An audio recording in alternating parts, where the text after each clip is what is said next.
o perigoso sentimentalismo e a persistência na vida espiritual. O sentimentalismo é, para a sensibilidade, uma afetação de amor de Deus e do próximo que não existe suficientemente na vontade espiritual. Então, a alma procura a si mesma mais do que a Deus. Daí, para tirar a alma desta imperfeição, Deus purifica a alma pela aridez da sensibilidade. Se verdadeiramente nesta aridez a alma não é suficientemente generosa, então cai na preguiça espiritual, na tepidez, e não mais tende suficientemente à perfeição. Igualmente, pelo amor desordenado de si mesmo, vicia-se o labor intelectual ou apostólico, pois nele buscamos satisfação pessoal, buscamos o louvor em si mais do que a Deus ou a salvação das almas. Assim, o pregador pode tornar-se estéril como um bronze que soa, ou um símbolo que tine, 1 Coríntios 13,1. A alma se retarda,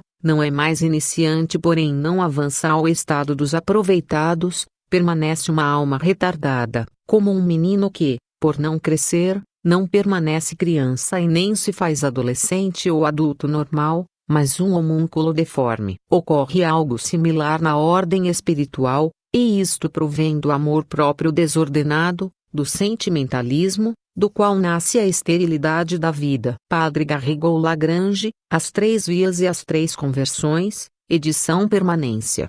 Hoje contamos a estranha história de muitos católicos que vivem uma fé baseada no sentimentalismo. Trata-se de um problema mais latente entre aqueles que não nasceram em berço católico, ou que se dispersaram durante algum tempo, na juventude, e só depois reencontraram o caminho, Cristo, e retornaram à casa do Pai. Naquele dia em que se reconverteram, sentiram como que uma fisgada. Jesus ali lhes pescar. Foi o seu momento de conversão e de feliz intimidade com o Senhor, em comunhão com a Santíssima Virgem e os santos e anjos do céu.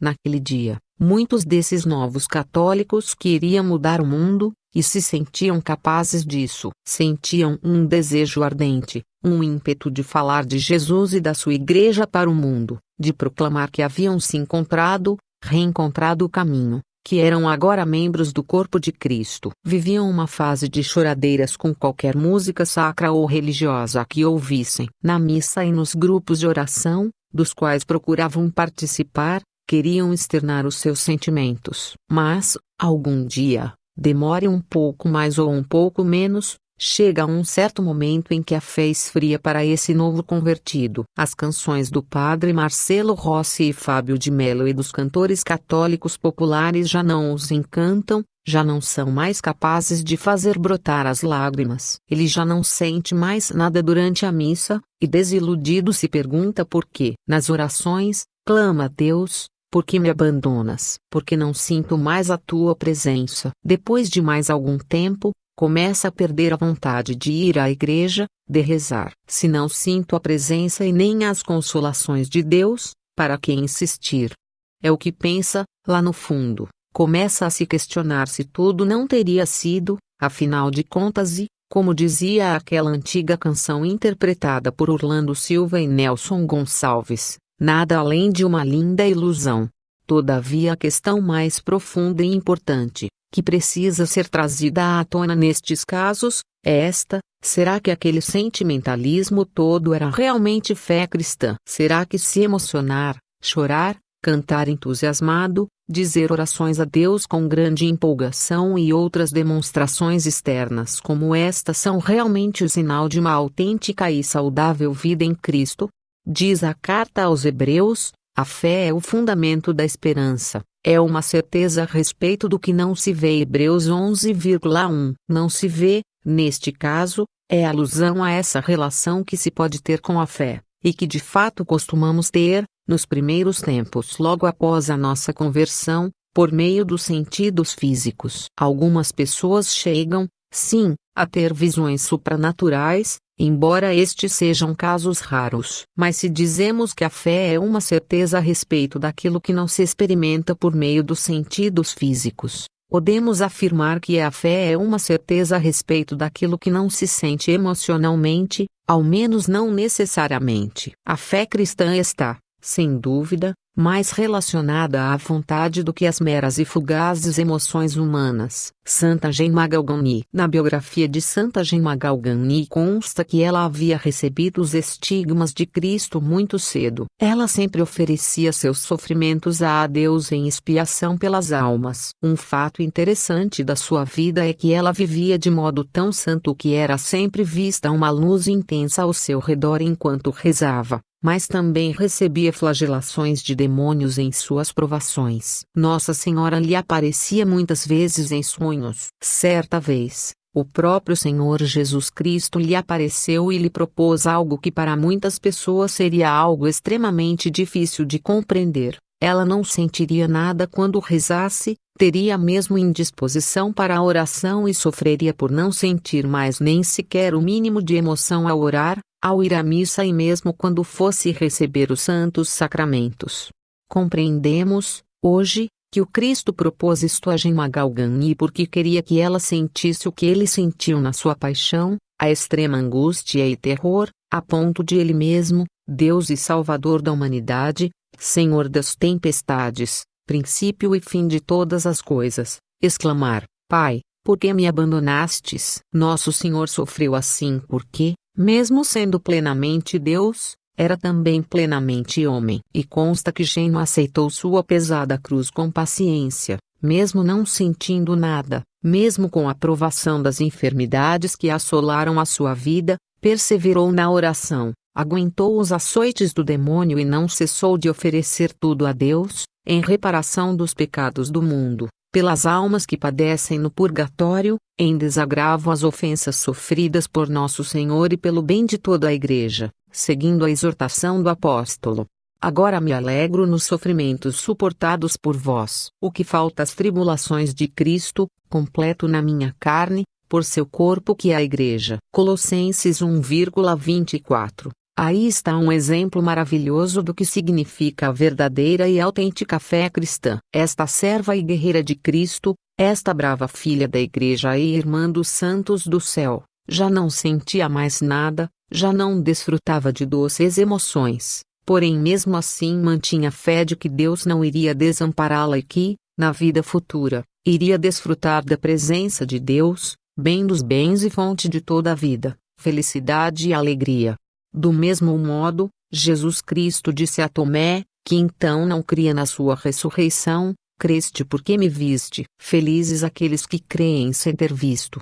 João 20,29. Crer sem ver, crer e permanecer na fé mesmo sem sentir, sem se emocionar, sem precisar das muletas do sentimentalismo. Advertências dos santos sobre o perigo da dependência dos sentimentos e sensações agradáveis na vida espiritual. Importa saber que, não obstante poderem ser obra de Deus os efeitos extraordinários que se produzem nos sentidos corporais, é necessário que as almas não o queiram admitir nem ter segurança neles. Antes é preciso fugir inteiramente de tais coisas, sem querer examinar se são boas ou más, porque quanto mais exteriores e corporais, menos certo é que são de Deus. Quem estima esses efeitos extraordinários erra muito, e corre grande perigo de ser enganado, ou ao menos, terá em si total obstáculo para ir ao que é espiritual. Como já dissemos, os objetos corporais nenhuma proporção têm com os espirituais, por isso, deve-se sempre pensar que, nos primeiros, mais se encontra a ação do mau espírito em lugar da ação divina. O demônio, possuindo mais domínio sobre as coisas corporais e exteriores, pode com maior facilidade nos enganar neste ponto, do que nas mais interiores e espirituais. A alma presa às graças sensíveis permanece ignorante e grosseira na vida de fé, e fica sujeita muitas vezes a tentações graves e pensamentos importunos. Cautela nessas comunicações exteriores e sensíveis sem jamais as admitir, a não ser em certas circunstâncias muito raras e sob o parecer de alguém com muita autoridade, e excluindo sempre o desejo delas. Subida do Monte Carmelo, p. 217 ss, capítulo 11. Sugestões para a frutuosa oração frequente. Não desista da oração, mesmo se estiver indisposto. Esta luta interior agrada a Deus e o fará crescer e amadurecer muito espiritualmente. Uma indicação sempre válida e utilíssima é rezar o Santo Terço. Deixe que Nossa Senhora reze com você e por você. Ainda assim, é importante saber e lembrar que o católico não dispõe apenas do terço para rezar. Todos podemos e devemos falar espontaneamente a nosso Deus e Salvador, adorá-lo, louvá-lo, suplicar a sua misericórdia e graça. Além disso, temos muitíssimas santas jaculatórias, orações ou invocações muito curtas que podemos dirigir isoladamente a Deus ou aos santos do céu, e que ditas fervorosamente são poderosos instrumentos à nossa disposição. Você pode dizer várias vezes: eu vos adoro e agradeço, Senhor Deus Pai, Filho e Espírito Santo, porque sois o Criador de todas as coisas, o sumo bem e meu Salvador, doador da vida e de todos os bens. As santas chagas são o tesouro dos tesouros pelas almas do purgatório. Bom Jesus, nós vos louvamos no sacramento do amor. Sede sempre para nós um compassivo Senhor. Bom Jesus, sejais bendito, pois sois nossa redenção, sois toda a nossa aventura, nosso amparo e nossa consolação. Coração de Jesus crucificado, fonte de amor e de perdão. Coração de Jesus, em vós confiamos. Coração misericordioso de Jesus, tende misericórdia de nós. Coração sacratíssimo e misericordioso de Jesus, dai-nos a paz. Cristo Jesus, vós sois a minha ajuda e meu Redentor. Amém. Dai-me a graça, Senhor, de que eu nunca vos ofenda. Dai-me a graça, Senhor, de vencer as paixões e ter horror ao pecado. Deus meu e meu tudo. Doce coração de Jesus, que tanto nos amais, fazei que eu vos ame cada vez mais. Doce coração de Jesus, cede o meu amar. Doce coração de Maria, sede minha salvação. Imaculada Rainha da Paz, alcançai-nos a paz. Jesus, Maria e José, eu vos amo, sede comigo e não permitais que eu vos ofenda. Jesus misericordioso, eu confio e espero em vós. Jesus, meu Deus e meu Senhor, eu vos amo acima de tudo. A justíssima e amabilíssima vontade de Deus seja sobre todas as coisas. Maria, minha mãe. Meu Jesus, eu quero ser todo vosso. Nossa Senhora da Providência, providenciai. Ó Jesus, com todo meu coração eu me uno a vós. Amém. Ó meu Deus, amo-vos sobre todas as coisas. Ó meu Jesus, perdão e misericórdia, pelos méritos das vossas santas chagas. Ó Jesus divino, nossa vida, nosso amor, enchei o nosso espírito de um verdadeiro fervor. Ó Jesus, Autor da vida, enchei nossos corações de divino amor. Pai eterno, ofereço-vos o preciosíssimo sangue de Jesus, com todas as missas ditas no mundo neste dia, pelas almas que estão no purgatório.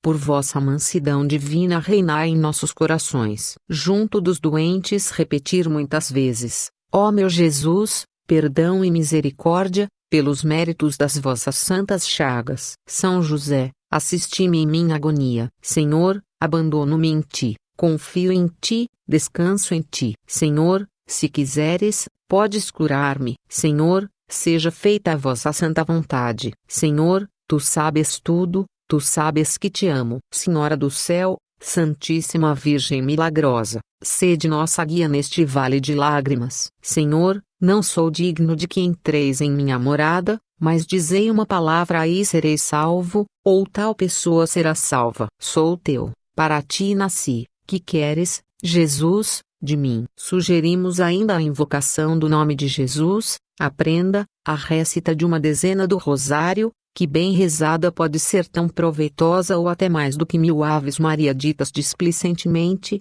e ao terço da Divina Misericórdia.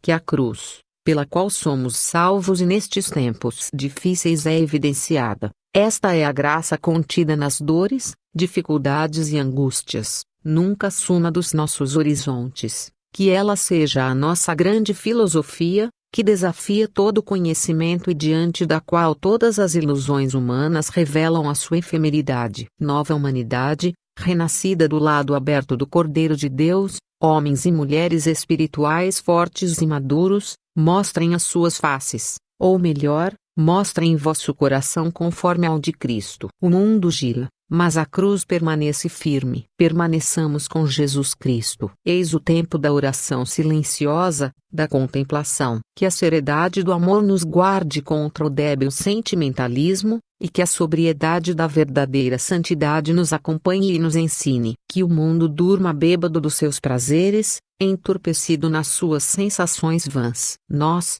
cristãos católicos, experimentados no combate, despertos, contemplaremos o amado, junto com a Virgem. Vigiemos, munidos da arma e antídoto contra todo o mal, que é a Santa Cruz. Eis a espada da alma amante, a cruz, eis a inimiga de toda mentira e ilusão, e eis também a via do amor e da felicidade maior, cujo fim será o doce encontro com o esposo das nossas almas. Retirado do site O Fiel Católico, http://www.ofielcatólico.com.br/2006/08/ O perigoso sentimentalismo e.html, e transformado em audiobook por católico formado e informado e católico preparado.